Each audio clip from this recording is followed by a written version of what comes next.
Good morning. This is Pam, and the All Mentor call on the 28th of April, 2015. And today we're doing non-focused awareness. We're doing a review of non-focused awareness, answering questions about how to do it and lead it. And then also we'll be talking about what we're looking for on the recording. So welcome, everybody. I'm going to turn off the doorbells. One moment, please.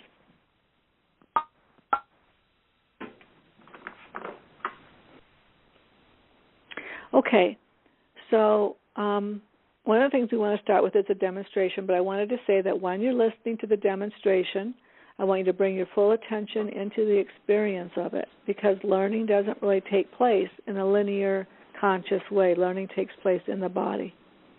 And when we have a full experience of something, then we know it in our bodies, in our nervous systems, in our heart, and it's so much easier to manifest that teaching or to give it to someone else when we live it, when we've embodied it. So if you can trust yourself not to take notes and to really experience it, I think you'll have an even deeper experience of this call, a more meaningful experience of this call. And I'm happy to go over the steps with you if you want to take notes, because it's another way of learning. Listening and writing is another valid way of learning. But the first way of learning is through personal experience, deep experience. And also learning occurs even more deeply when we're relaxed and we're not trying so hard. When we're trying very hard to remember things and understand things, we get tense, and the learning is actually more difficult. So let me begin then by taking you into this experience.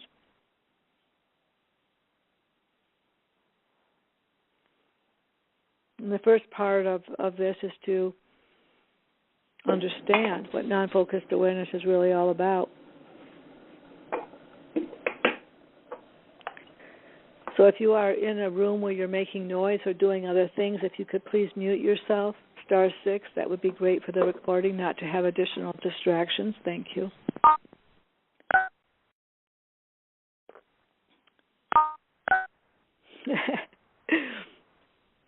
Okay, let me feel into this for a minute. I have to go into my being place with this myself to lead you through it.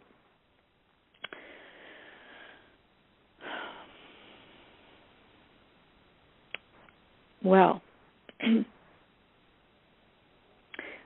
for the purposes of preparation for a rite of passage, for something that's going to be intense, but also for your whole life, this thing called non-focused awareness, it's also called mushin in Japanese. And mushin means no mind. So when we are bringing our attention to all kinds of external things, and we're noticing them, but we're not just noticing them, we're evaluating them, we're worrying about them, we're accepting or rejecting them, responding to them, then our mind is very active, and our attention is diverted outward in a way that we lose our center in ourselves. But when we are in a state of mushin, or no mind, which can be achieved rather quickly, we can notice all of the things arising and falling, coming and going in our environment, without letting our attention be drawn completely outward or letting our attention and mind follow those distractions. So it's kind of like sitting in a countryside and watching a train go by. You know, you're aware of the sound of it coming and going. You're aware of the smell, the colors, the movement, but you stay centered. You don't chase after the train trying to catch up with it and jump on it or count the cars or count the people in the cars or wonder what time it left and if it's on time and all kinds of other things that your mind could do with the train. You're just simply watching it and hearing it and feeling it come and go. And Then letting your attention notice the silence after it goes, or the birds singing, or whatever's happening. So you're staying in your center, watching everything around you constantly changing without letting your mind change with it. So one of the things that helps women in labor and all of us during distracting moments in our lives is to find that still point within. And people think this is very far away and very, very hard to achieve. But it isn't. It's very close. It's very natural.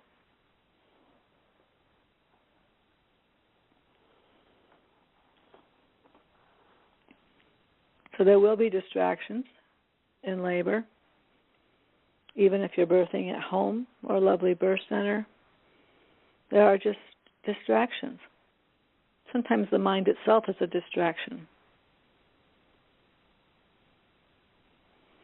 So rather than trying to create the perfect environment, it's better to allow the environment to come and go and rise and fall as it does, but to know how to be in your still point. So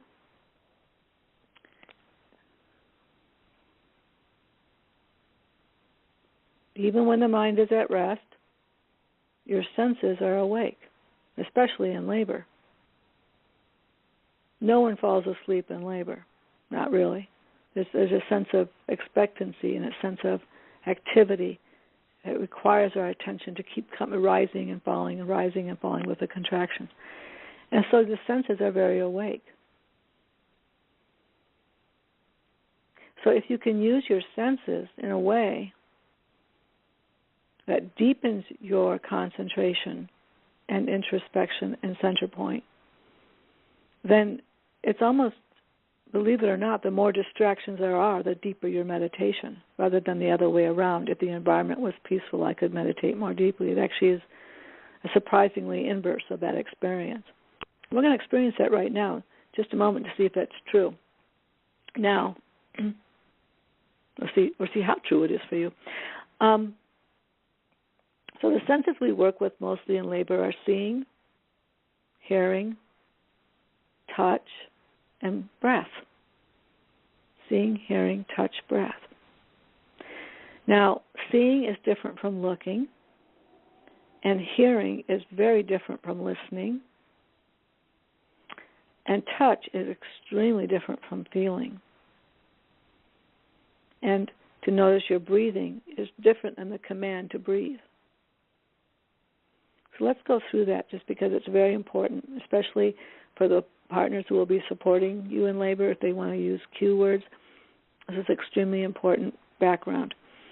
So if we say, notice what, look around and see what you see. Look around activates the left brain, if you will. It activates the external eye. It brings your attention into an activity of looking at something. Listening to the sounds around you takes your attention outwards, and you start to listen with your ego, with your attention, in a very different way than when you're hearing, and the sounds come into you and out of you. They're rising they're rising around you and falling or disappearing around you, and you simply are in your still point, and the sounds come and go. Can you see the difference? That's very different. Now, in labor, we don't use the word feeling, because in labor, because of the way English language is, I don't know if it's different in other languages, but feeling could mean I'm feeling tired, I'm feeling scared, I'm feeling bored, I'm feeling nauseated. So we want to avoid the word feeling in this particular meditation, because the mind is going to misinterpret that, and especially if you're in trance. So we use the word touch, which is a more neutral word. And it can be an independent awareness of my feet touching the floor or the breeze touching my face. It might not be a human being touching me. It could be the cloth touching my skin. And we leave it. Everything, all the instructions for this to yourself and to others is very ambiguous. It's nothing specific. So as we're getting closer now, we'll begin to experience it together. So one of the things that helps with Mushin or non-focused awareness is to have your eyes at rest. If you're wide open, looking around to notice what you're seeing, and your head's turning and you're looking up and down, looking for something interesting, because you don't want to keep saying the same thing over and over, because that would bore your ego. Then you're going to activate your left brain. Also, when light enters the eye, it can release adrenaline. So having the eyes half closed but not all the way closed is the ideal way to practice. Of course, you can practice it with your eyes closed. And then you would notice gray, possibly, possibly notice an image in your mind, but then you don't want to follow it. That's the trick, is not to. In this technique, you don't want to create a visualization. You want it to be Mushin, no mind, no images, no story.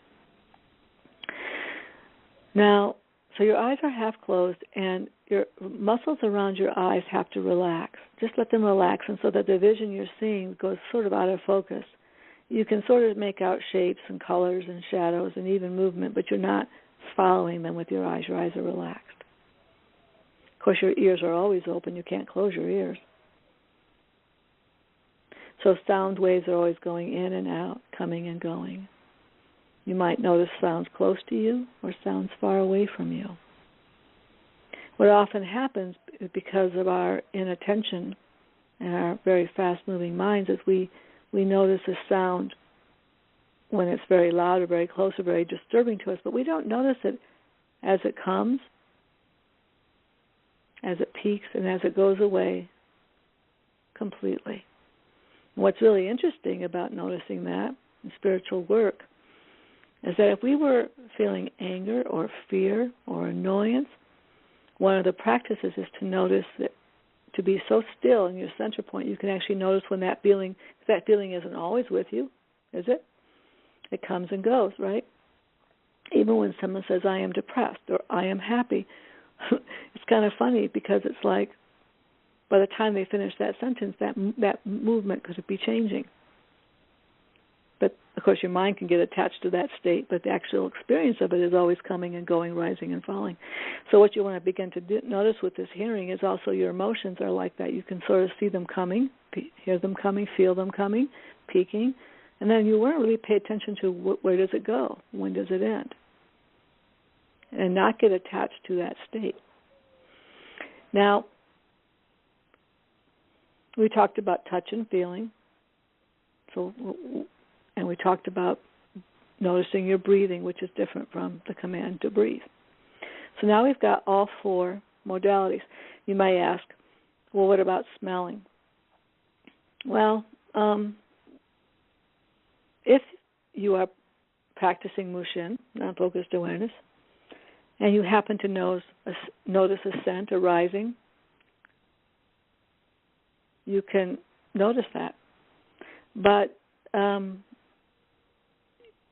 I don't include it in the instructions because sometimes there isn't a noticeable scent, for one thing. And then people start wondering, I'm not smelling anything, and they start searching, and their mind goes outward again and starts to get busy. The other risk with this is that scents are very powerful, unconscious, have a lot of unconscious associations. So to bring your conscious attention to the scent of a hospital, scent of alcohol, scent of whatever those smells might be, can also activate conscious attention in some direction that may not be useful. So again, if they notice that, if they ask you or they notice that's something that comes and goes, that's fine. But you have so much to work with just seeing, hearing, touch, and breath that you really don't need to add anything else. Now, the pivotal thing that makes this work is this. I want you to really feel into this as I say it before we practice. Mushin means no mind.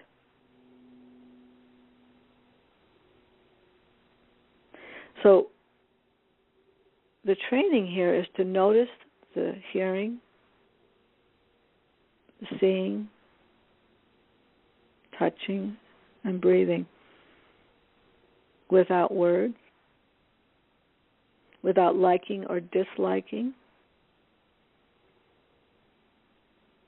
without wanting or not wanting, placing no value on it at all. Just noticing it as it is. Noticing it's coming and going is very important. Now, if in the practice, you're practicing this wonderful technique in labor, and someone turns the lights on in the middle of a contraction, let's say, maybe you can't speak up just then, so you continue seeing, hearing, touch. So you might have in the beginning of that contraction, it might have been shadow, shadow, shadow, shadow, music, shadow, breath, tick, whatever you're noticing, and then the lights go on, and in the deepest practice, it would be lights, lights, lights, lights. Now you say, I don't like the bright light. So in the rest period between contractions, you don't go into a state of, I just have to accept what's ever happening, I can't change anything. You can say very clearly, turn the lights off, and then go right back into practice. Lights, lights, lights, lights, shadow, shadow, shadow, when it changes. If it doesn't change, you stay in practice. And you say it again when you can.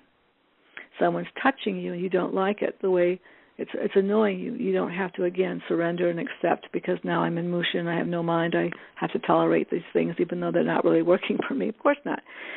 But instead of running a whole story about, I hate that, I wish they wouldn't do that, I'm afraid if I tell them that, they'll get their feelings will get hurt, and all kinds of other stuff that goes on in the mind, you just go, touch, rubbing, distracting, and it's just, it's something going on, and you say, stop touching, so that you just give very clear, concise message, and go right back to, green, green, green, mower, mower, mower, breath, breeze, breeze, breeze, whatever you're noticing next.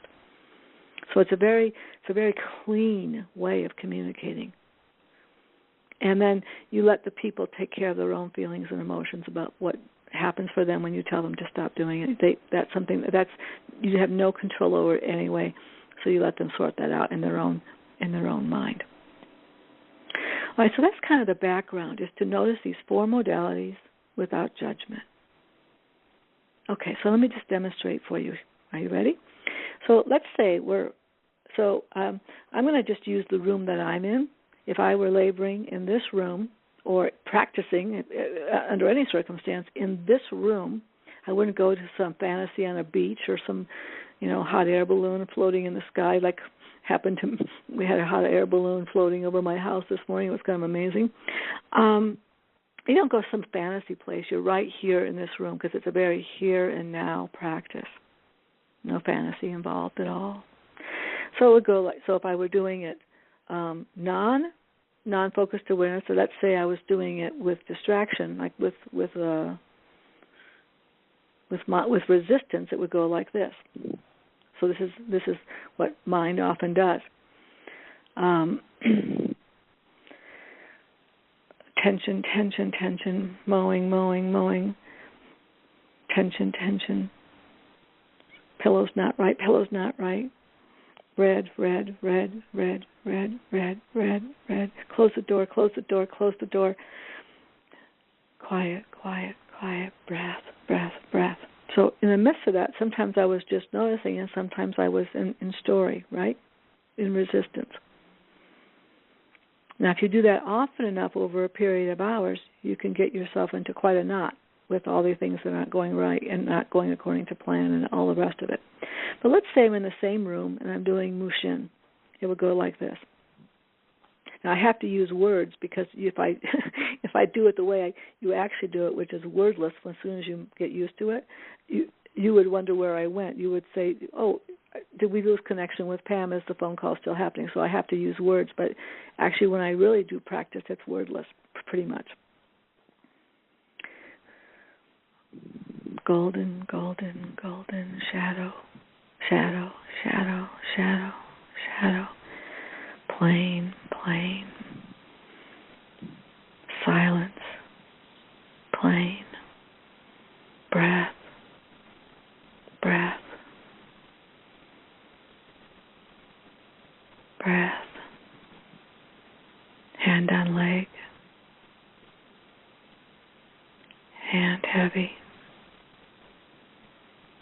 Golden, golden, plain, plain, breathe, plain, breath, breathe.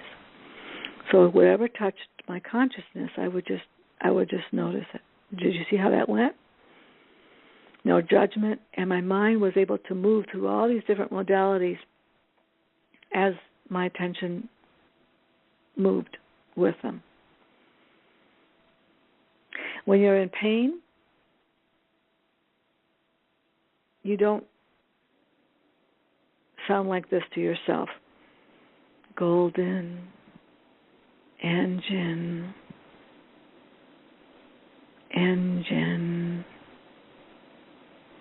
breath. I mean, of course not. That would be ridiculous. When you're in pain, and that's why we use ice, so they can feel and the longer their hands are holding ice or in ice, the faster their noticing goes in order to, because you're just more alive. You know what I'm saying? You're not dissociating. You're incredibly present. So the mind will go quicker. So when we demonstrate this, we want to also demonstrate it quicker, rather than like kind of spaced out. All right. So having gotten the background, are there any questions right now from the background that anybody's saying, boy, I do not understand what we're about to do?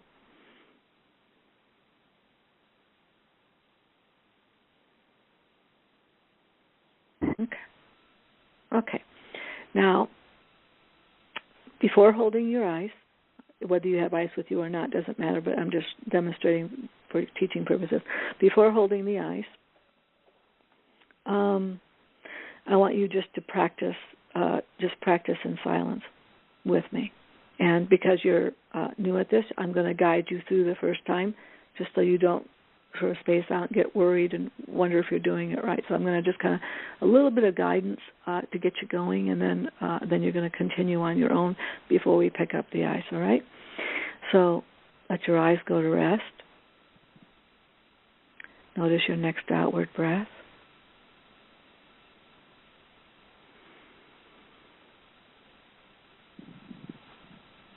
Notice what you're seeing.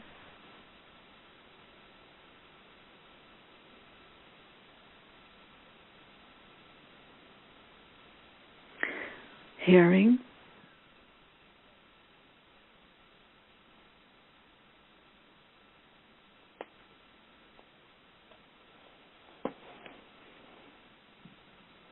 Touching.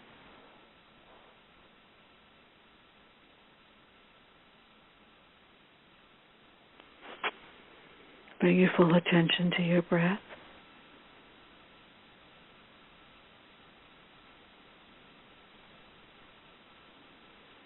Just noticing when it begins, peaks and ends, without bringing any intention to change it whatsoever.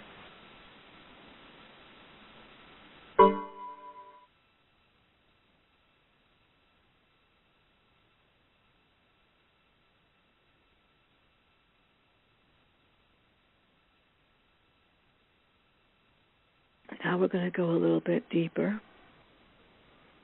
And staying just as you are before picking up the ice, just continue to follow my voice. Letting your eyes relax even more. But your body can be in any position, moving or still. As you breathe in what you're seeing, breathe what you're seeing into your body, and breathe your life energy into what you're seeing. So it's almost like a complete circuit. Breathing in what you see and breathing your life energy into the color or shape that you're seeing. Do that.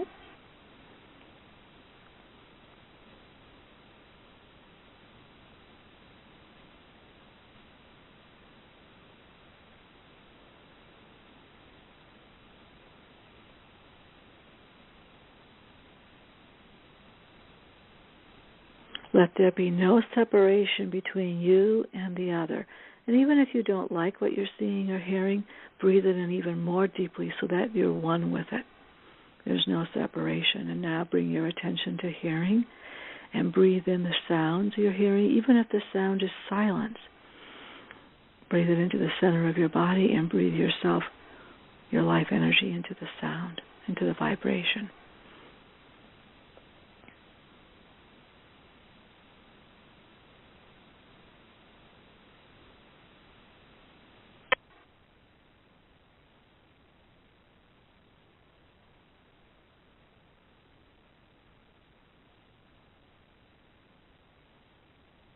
Now bring your full attention into one place where your body is touching something is touching your body, and breathe that contact into your very being. And even bring your attention to the tiny micro space between you and that, and try to breathe into that little micro space between the end of your body and the beginning of whatever's touching you, and breathe that in and breathe into that space with your full attention.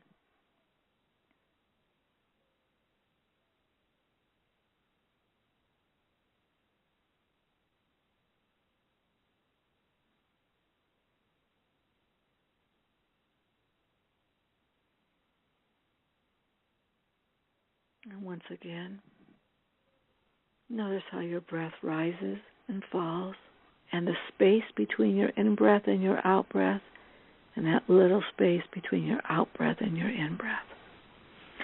Let yourself fall into that space with your deep concentration.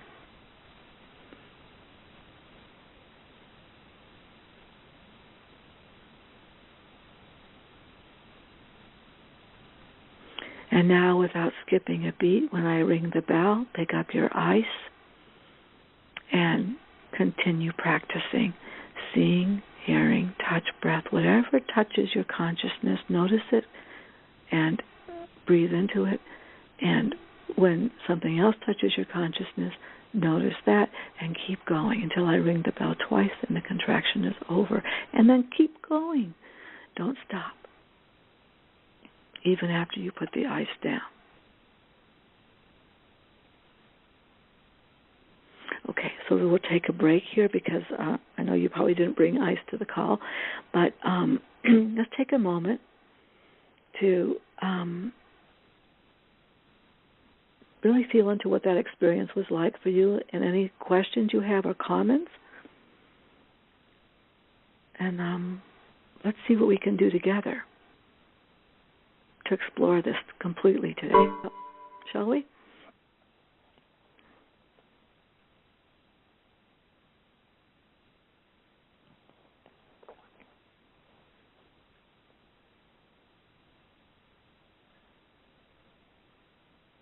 Pam, do you want us to give you feedback now? Yeah. Oh, okay. Well, this is Nicole, and I got an ice pack from the freezer, and Good. I think my main experience before the ice was very different than when I had the ice. Because of the preparation, I really felt like how much I separate myself from everything and how exhausting that is. Mm-hmm. And so when you said fill up the space in between, I suddenly felt this, just my shoulders dropped and I breathed easily.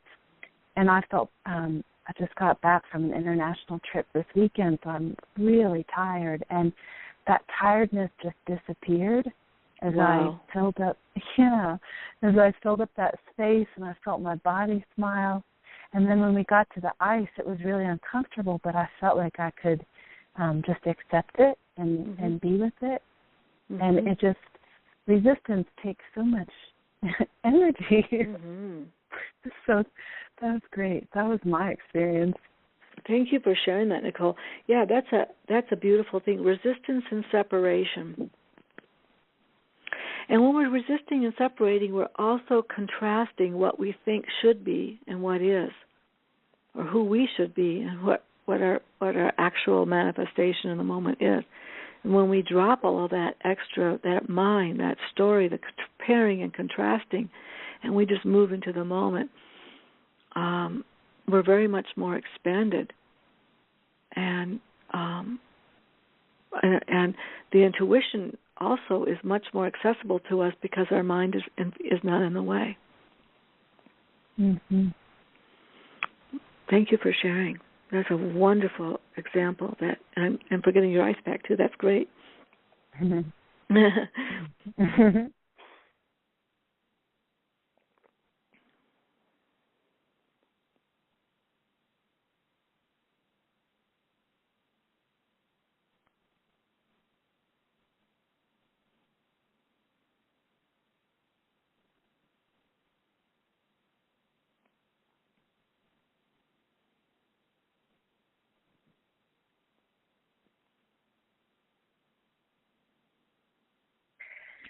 Hi, Pam. This is Lorena.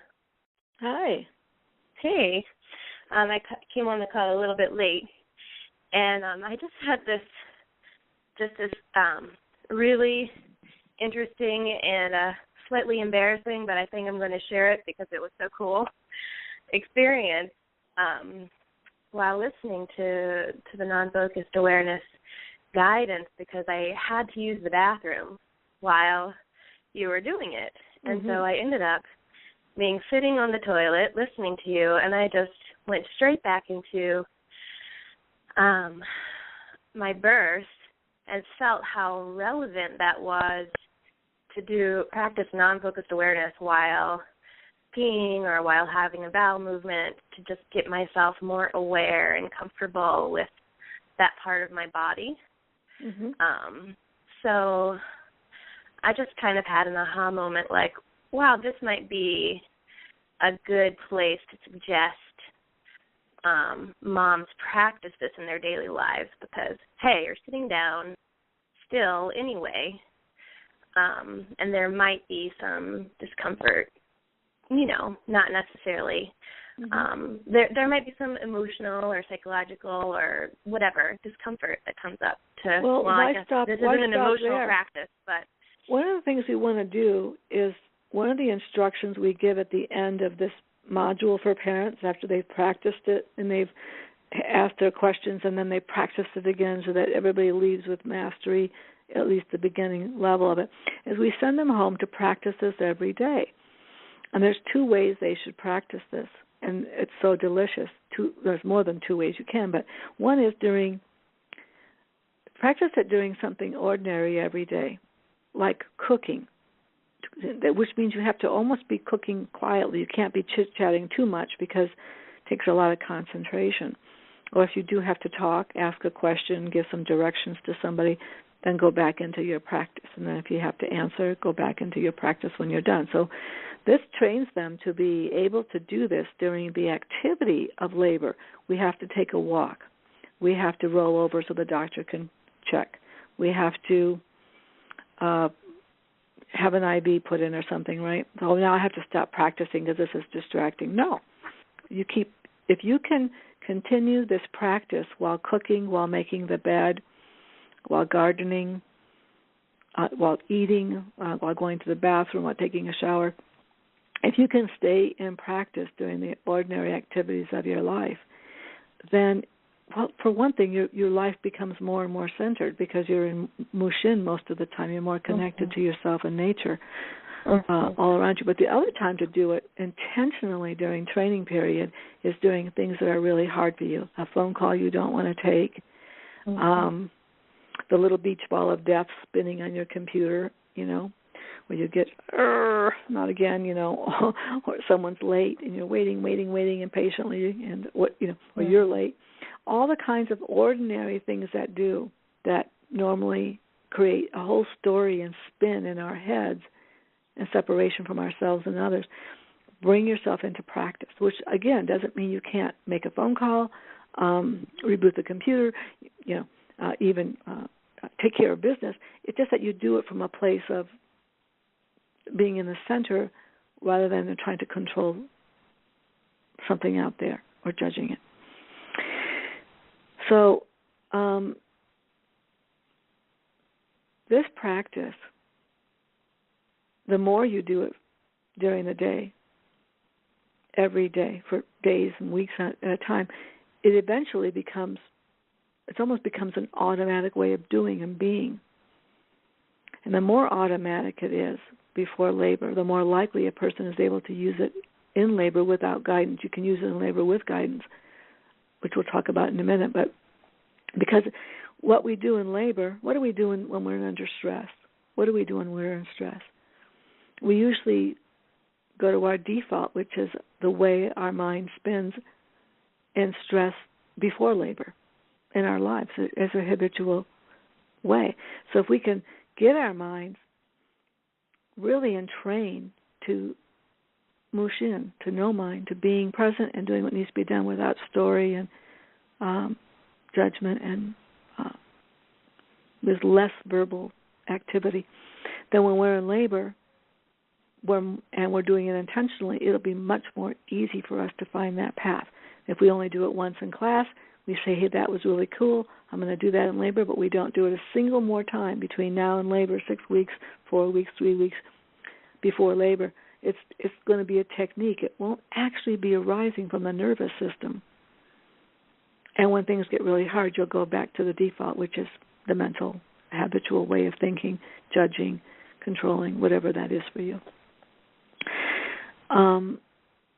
So what I just did here in answering Lorena was something that you can do during class. Sometimes after someone shares something, all these bits and pieces that are part of the teaching come up naturally, and you can add these pieces later, not during the orientation part too much, because they have enough to think about then. Well, thank you. Anybody else?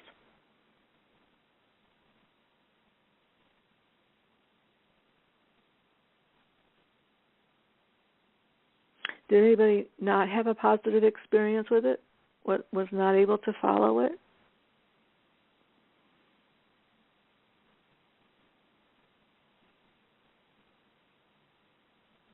This is Jessica in Ithaca, New York. Mm-hmm. I am also at this moment taking a mindfulness class based on John Kabat-Zinn's teachings. Mm-hmm.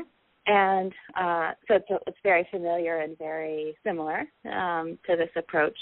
And I definitely am finding that it takes practice, right? It takes daily practice to begin to have this come more easily and have the thoughts that come in and distract the mind be less and less. So I'm just wondering, when you introduce this to in a class with people who may have never done this kind of practice before, if you encourage them that, yes, there will be distractions, that those are opportunities to gain more practice.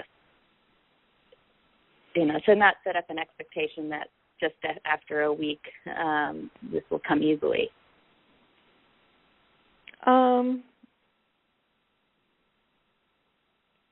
Well,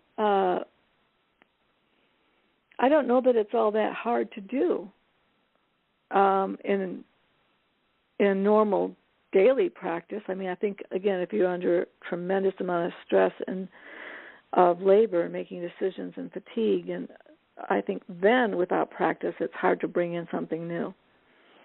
But I would say that daily practice is it's actually fairly easy to do with daily practice. And there isn't a single moment in your life where something from the outside can't distract you. Mostly your mind from the inside will do a fabulous job if you let it. I don't know about your mind. Right, that's what I mean. That's what I mean. It's the inner thoughts that easily distract one. Right. So, and that because the mind, which is not your brain, produces thoughts. But here's the thing: you are not your thoughts. Right. The mind produces thoughts, and you've been conditioned to follow those thoughts, but you aren't those thoughts. So in this practice, you disengage from following the train of thoughts, and you let the train go by. Now, the thoughts that aren't necessary, obviously we have to pick up our kids from school or turn off the oven. These are useful thoughts. We need to follow that train and turn off the oven, before we burn the bread or something. But that's different from all the extra verbiage around it, which is unnecessary. Anxiety, stories.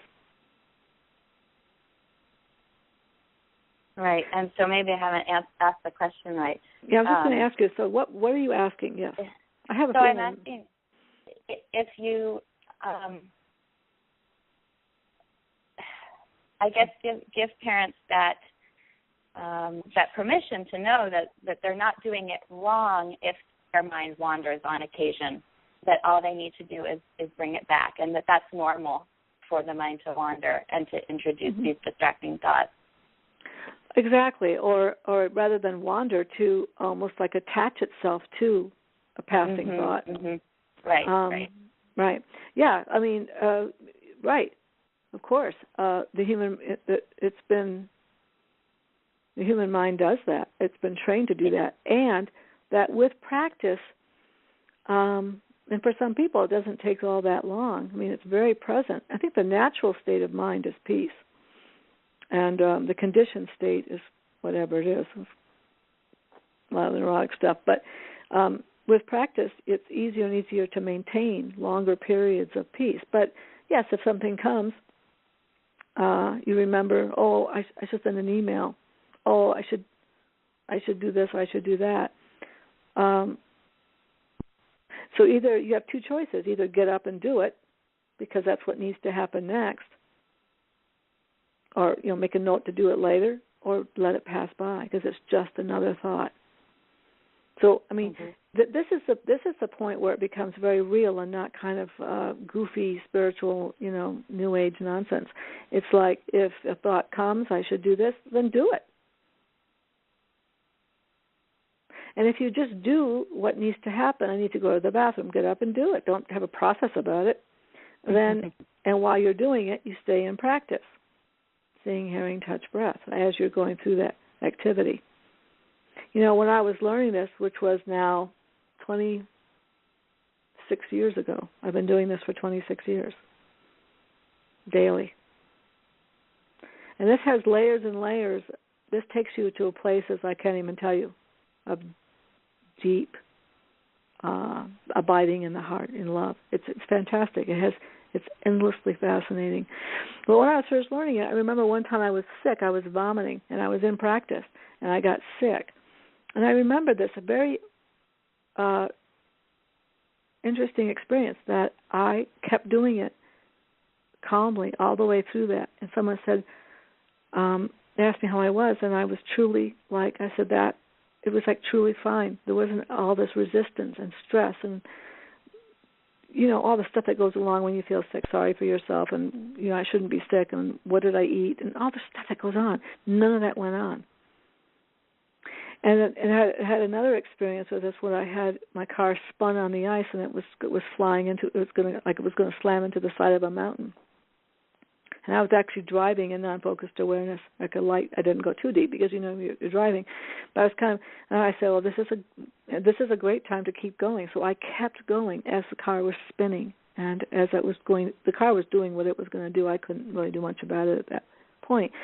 And I remember the feeling of really being calm as it hit the mountain and as I got out of the car. And I was like, I didn't even have a story about it. And I said, wow, that's this stuff really works.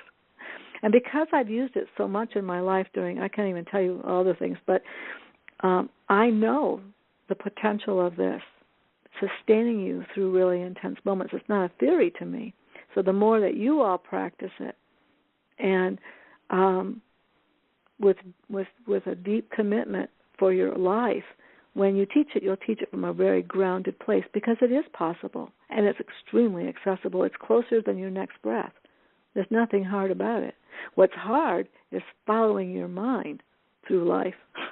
That causes suffering. This is really not that hard. But you're right. Thoughts still come in, intrusive thoughts, habitual thoughts come in. So the challenge is either to act on the intrusive thought because it needs to be acted on, or to ignore it. And that's how you start to train the mind to decide which one is it. Does that answer your question a little bit more? Yes, thank you. And I would be very matter-of-fact about it. I wouldn't go into, it's hard and it takes a while. I would be very just do it. Because, you guys, it's look how quickly you did it this morning. It's immediate. It's present. It's right now. There's nothing, you don't learn this in the future by practicing it now. You get the benefits now.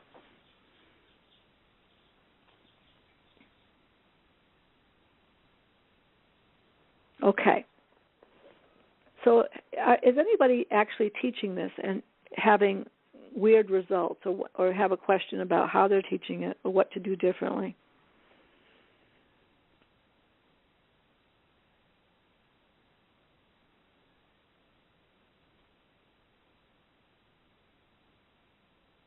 Hi, Pam. It's Nikki. Pam? Mm-hmm. Oh, go ahead, Nikki. Sorry. Mm-hmm.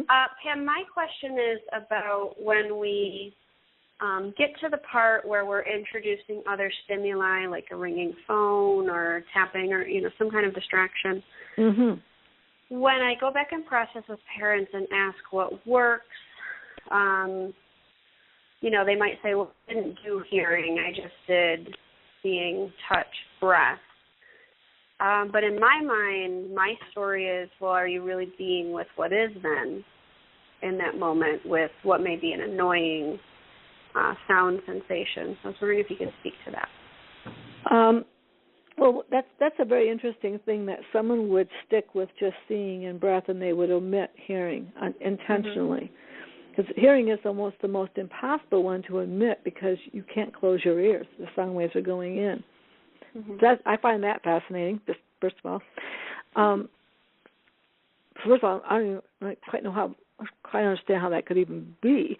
But so I would want to know how I'm not sure how I would explore that. I would have to know the person and sort of feel into their energy. But so they were actually just noticing what they were seeing and their breath, but they were intentionally ignoring hearing and touch. Is that what you said?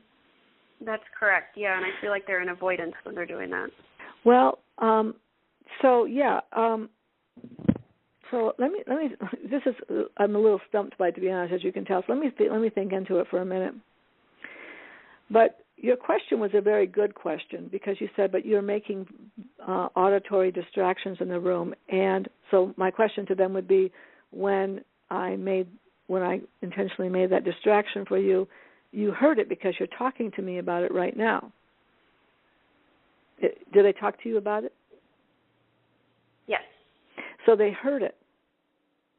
They had to have heard it in order to talk to you about it. Right. Am I right? Yeah. Okay.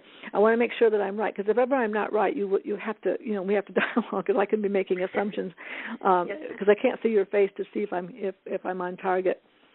But anyway, so I would say while you heard it, you registered the sound. So how is it you think you what is it you think happened? What is your question? I mean, because if they heard it, they heard it. So a lot of times it's when I'm asking what worked for you, and I talk to them a lot about I forgot her name, but she was in Ithaca, was saying about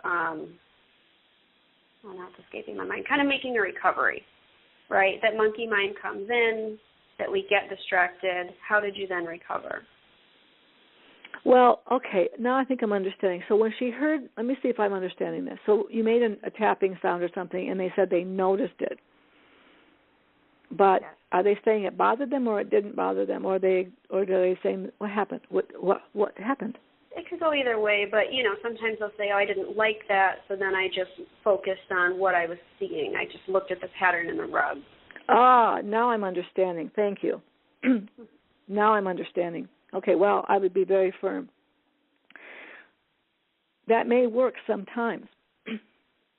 That is a technique of the mind to, it's called adaptation, to ignore stimuli that bother us. But, your body and your mind can't really ignore something that it's actually hearing. So by trying to shove it away or push it away, it takes energy. It causes resistance. And sometimes you can't resist it. Sometimes you cannot change a barking dog or a beeping machine. So the question is, we're going to do this again. I would tell her we're going to do this again in just a minute. And this time I want you to breathe in the tapping sound that you don't like and breathe into it and do it in a way that it's not whether you like it or you don't like it. It's just breathing. It's just a sound. Mm-hmm. It's kind of like birds chirping in a tree in the background. You may not like that particular bird for some reason. but it's in the background, and you simply notice it. It comes in and it goes out. Mm-hmm. Even though if you knew what that bird was saying, you might really have a lot of judgment. I'd be talking about your cat, and you'd be really upset. But because you can't really understand what the bird is saying, it's just a background sound. So what she needs to learn, and I would say this is an excellent opportunity for you to look at sensations you don't like and to neutralize them by simply breathing them in and breathing them out without distancing yourself from them or judging yourself for judging them or judging them. So then have her do it again. Okay. And sometimes I go up to people and I'll actually pretend like I'm starting an IV. I could rub their arm, or I'll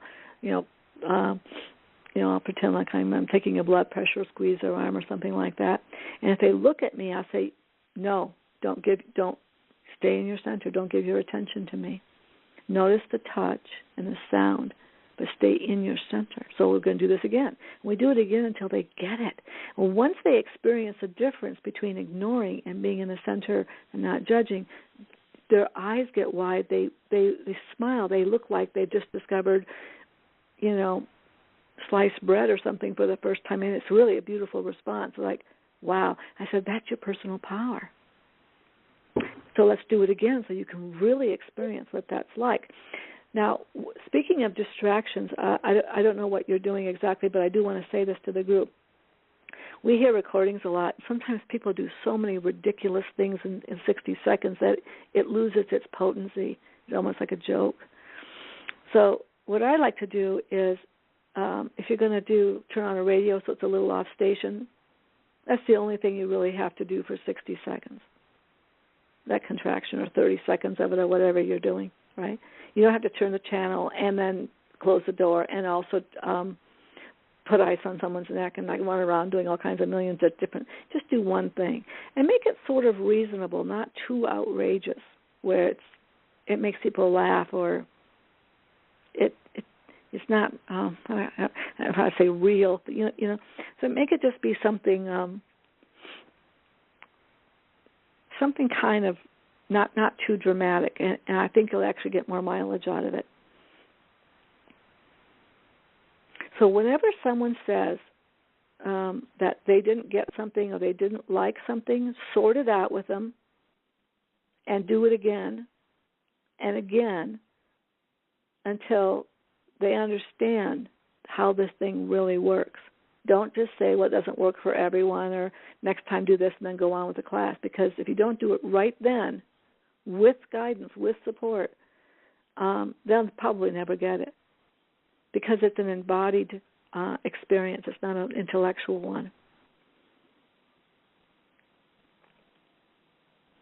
Thank you, Pam. That's very helpful. Mm-hmm. And the more you do this, and you notice what your mind does when it tries to ignore something it doesn't like, and how you can bring yourself back to neutralizing and just noticing what it is, not what it should be or could be or why it's there, anything like that, or making it into a positive story, making it make sense.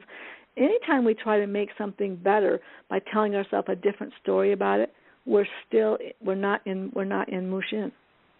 We're still in monkey mind. This is very hard to explain. So the more you practice it, though, and put yourself in doing it during situations where you really are uncomfortable, and get into the center point, you'll actually understand what I'm talking about. And the more you can do that, the more when someone says, I didn't like the tapping, so I just focused on my seeing. The minute they do that, you can turn to them and say, well, how's that working for you in life? And how's that going to work for you in labor when you can't turn off the machine and your mind is already pretty tired? Let's do this again so that you can get the most power out of how this thing works. And say, and then re-explain the premise of it, and you'll do it in your own words, because you'll have the experience of doing it for yourself. And what I really want to stress, because this is very important, so I'm going to stress it again if you'll allow me. If you're in a situation that could be harmful to you, you don't go into just sort of sitting there and, no mind, no matter, whatever. you can, the beauty of this technique, and this is why I want you to really practice it, is you can take action and still remain in Mushin. And unless you've experienced this, you don't know what I'm talking about. So I want you to practice until you get the glorious experience of that. Because everything up to that point is great, but when you can do Mushin, when something very intense is happening and still take action in it without losing your center, then you really understand this technique. And you can answer any question anybody throws at you in class. So what are we looking for on the recordings? We realize that you're just beginning, so I want you to know we take that into consideration. But what we're looking for is, did you explain the foundation? In other words, the validation, motivation, education piece, was it there? Did you validate them as to how labor can be distracting and how mind can, go outside instead of inside? And that can be very exhausting. Did you motivate them by saying this technique can help make the distractions can help deepen your focus and trance and labor? Did you motivate them to want to learn this? Did you educate them as to what they're going to be doing in very concrete terms, like maybe even repeating it, like what the 4 modalities are, and the non-judgment piece? We're looking for that. So they have to have the basic instruction. Some of these questions we've had afterwards, which are fine-tuning, we don't want to put all of that on the front end because, my God, they'll be so overwhelmed with all the rules, and they will be like, oh, my God, this sounds really hard. So you just want to give them what they need to get started. So we're looking for good teaching. So again, validation of what the problems are in labor, that it's natural for the mind to do this, or the conditioned mind to do this, habit mind. Motivation, education. And we're looking to see, did you give them a practice session without ice so that they could experience it without the pain or the additional challenge, whatever you want to call it? Did you let them just practice it so they can go, okay, I see that? And then you lead them through a session. And we will also want to be looking at, can you answer their questions and get them to do it again so that they reach success? Or do you say something like, well, this is not meant for everybody? Or that's too bad. Just keep trying it at home. Did you brush them off because you really don't know what you're doing and didn't want to stay in the soup with them? So if it's not working for them now, that's exciting to me. It's like, why not? Because I'm a master at this. I bet I can get you to do it. So there must be a missing piece in your mind. Let's find that missing piece, and then we're going to try it again so you get it. And they totally get my support here and now. They don't have to wait, figure it out on their own, do it later. It's like here and now, which really models the immediacy of living in meditation, living in mindfulness, and preparing for birth, which there isn't a later. There's either do it now or you don't. So we're looking for that. Now, if you don't practice this technique yourself, I can tell you what we're going to hear. I bet you already know. We're going to hear you teaching a technique that's really stilted, and you've got the right words, but there's no feeling, there's no passion, there's no warmth, because you're like downloading words from a page. And you're self-conscious because you're trying to make sure you get all the directions right so that you get a good grade. But you're not in relationship with the learner. And we can hear that on a recording, by the way. So what we want to hear is, are you in relationship with the learner? Are you looking at them and so you know which words to emphasize or when to pause, or you can sense when they're lost and you stop and you tune in? We're going to be listening for that. But we're also going to remember that you're beginners. So keep all that in mind. Is there any questions about that so far? Does that seem fair? Does that seem like it would be helpful?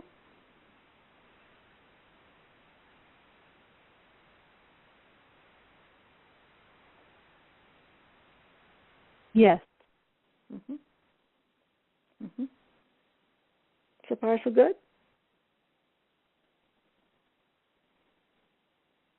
Now, there's also this... Oh, go ahead. Oh, very good. I was just answering. Okay, great. There's also this section on how to take partners and teach them the trick for how to lead someone in labor if they get lost or tired and they can't remember how to do it. Can we take another minute for me to explain that to you, even though we've gone over it? Would that be all right with all of you? Or so that'd be great.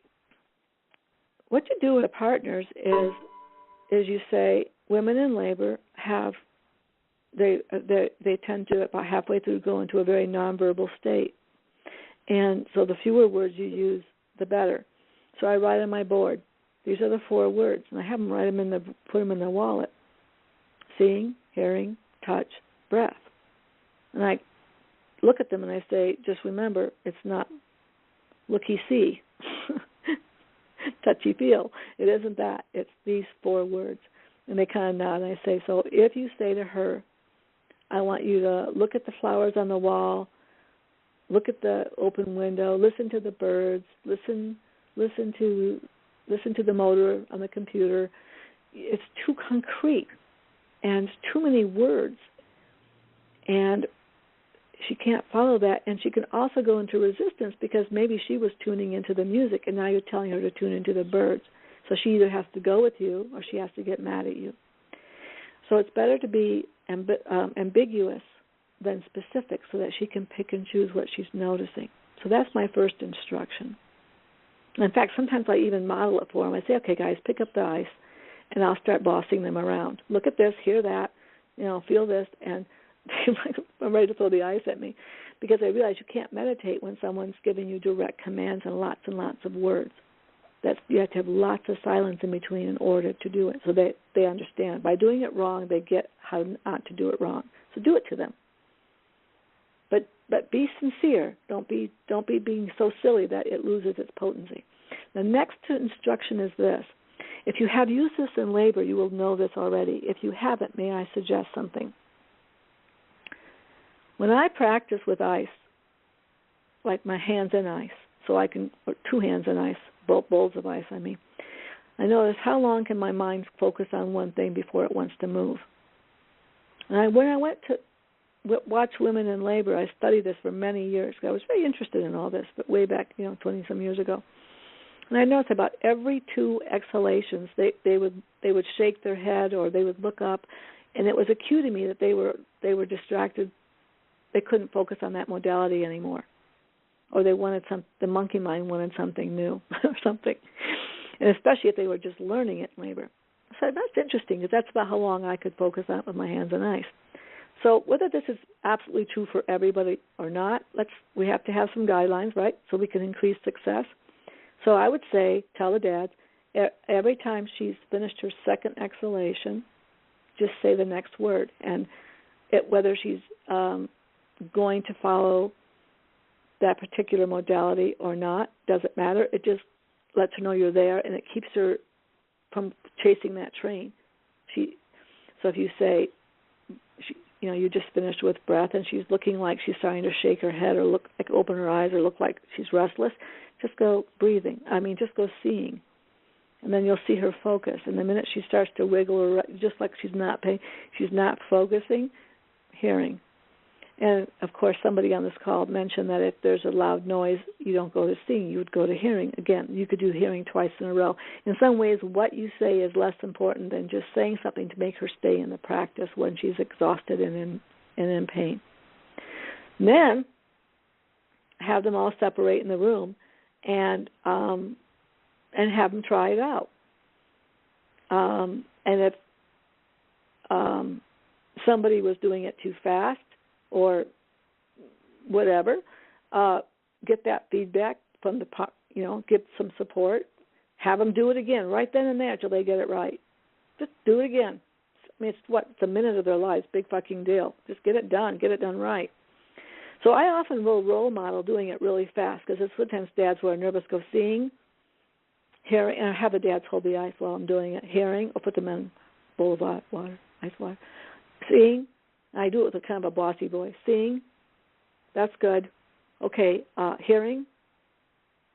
Okay, touch. And I kind of do it. And then, of course, they can't hardly stand up for 15 seconds. So I say, okay, let's do it Santa Fe style, because I live near Santa Fe where all the New Age people live. And I go, seeing, hearing. Their hands are nice, and they're like, Jesus. I mean, that is totally like out of sync with their experience, right? I sound like I'm breathy and spacing out. So you have to match the intensity of the experience. That's part of being truthful. So you use your voice that's sort of soft and round, but not too breathy. And your cadence it follows every second breath. And do that with the fathers, and they go, wow, okay, I got it. And then they turn around and they do it with the mothers. So I think it's very important for them to get that training, because if they don't get that support, they will not understand how to lead her in it. Most of them won't. Some people are intuitive and they would, but a lot of people won't know how to do it. They'll like too fast or too slow or too nervous in some way or another. Okay, so was that helpful? Yes. Mm-hmm.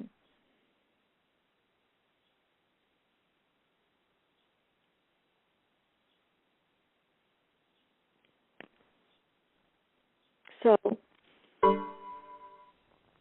in some ways, we are tapping into the one who knows in this technique or this practice, the one who witnesses.